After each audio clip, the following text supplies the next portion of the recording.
without Marcus Rashford. You know, you don't want, obviously, anything to happen to Marcus Rashford, but is it a worry for Erik ten Hag that they are so reliant on him or not really? Maybe a slight concern, but you look at the emergence of Jadon Sancho, and I really like the management that he's done with him, because a lot of players might have taken that as a negative when Erik ten Hag sent him away, not part of his plans, but clearly he spoke to him and said, listen, you get yourself back into mentally and physically, and I will integrate you back into the squad. And what has he done? He's came back, scored a couple of goals, and he's starting to look like his old self. Yeah. So it would be a concern slightly because of the form of Marcus Rashford, but when you've got Garnacho who's emerging like he is, you've got Jadon Sancho, Bruno in great form as well. Wout Weghorst, who actually looks decent as well, even playing midfield or centre forward.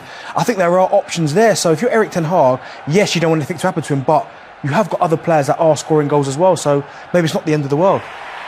With Sancho, Benty mentioned him there. It shows a lot about his character, doesn't it? And the way he's sort of turned it all around himself and getting on the score sheet as well. So there's a lot about him, doesn't it?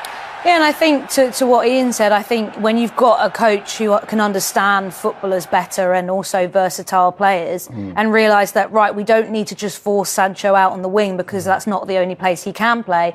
And he played in the 10 yesterday and looked phenomenal. Yeah. And I think it's exciting to see what he can be in that role and what Ten Hag obviously sees in him, because I think you need a coach like that to really see the bigger picture. And also, although Manchester United have spent a lot of money over the last few seasons and it hasn't worked out, I think Ten Hag's got a better idea of how to work with what he's got and not maybe chase so many players like maybe they have over the last couple of seasons and it hasn't worked out. Always think that this will be the player that does it. This will be the final piece of the puzzle. I think Ten Hag has a better understanding of like, right, I've got this group, maybe you're one or two away from the perfect squad, but I've got a group that I now need to work with and I can get the best out of these players. And I don't think Anthony's really kicked on maybe that quite what people would expected of him.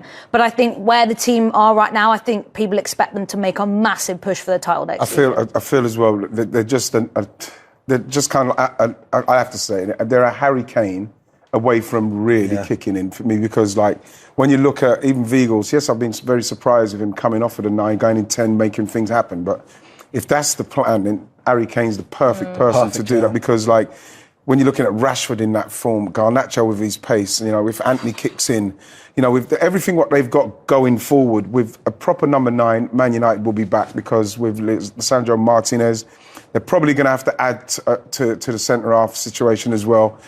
You just feel like Man United are not a million miles away. And they're very much in this as well. With City playing like they're playing, Arsenal making sure that they've got to keep doing what they're doing. Manchester United, they're not a million miles away. That's also a month ago, everyone was saying without Casemiro, they can't compete. Now he's suspended, and you wouldn't even know. Yeah. 5 points off the top. You know, if we talk about Arsenal and Man City being in title race, they're only 3 points off City. Benty, are they in the title race as well? Unfortunately, so. So yeah,